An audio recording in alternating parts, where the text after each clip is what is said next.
You are unable to debate with Israel because what's happened so far is we're witnessing the sick relationship between the United States and Israel, where basically the United States has given a permission for Israel to have genocide on ground. And what's happened is we're seeing no one can say no to Israel. The United Nations isn't able to say no to Israel without repercussions. Media figures aren't able to say no to Israel without repercussions. So what ends up happening is that you're basically raising a spoiled brat you're unable to say no to that has now grown up to be a sociopath. It's not a war. A war assumes that both parties are on equal footing. The killing of civilians on both parts ought to be condemned. But the danger in you starting an interview asking me to condemn Hamas then pours into Israel's blind defense of its own state, which ends up killing over 5,000 Palestinians. The narrative has got to change. Okay, the idea, I, for example, I don't have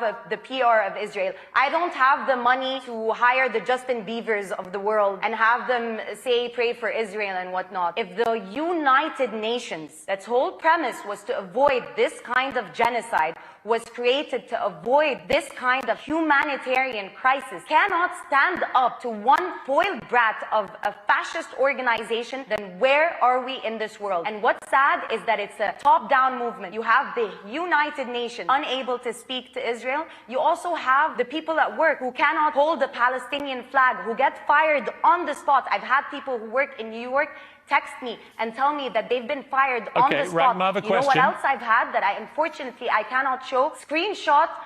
Last thing, screenshots of emails from prominent news channels where anchors, where younger people are emailing producers, are emailing one another, begging, why aren't we showing the other side? Why aren't you showing the other side? I am here to say you've accused Israel of genocide. We need a ceasefire because the world is in danger. Well, I have accused Israel of genocide. I am accusing Israel of genocide. And I'm simply saying to you, Israel has a right to defend itself. The question now is what is women and children? Let me finish my point, Rachma. Look at the evidence. Let me finish my point. How many Palestinians have died? You apply international law. You apply international law. You allow the United Nations to do its job. When the Hamas situation happened, for example, it was supposed to be the Red Cross to go and negotiate.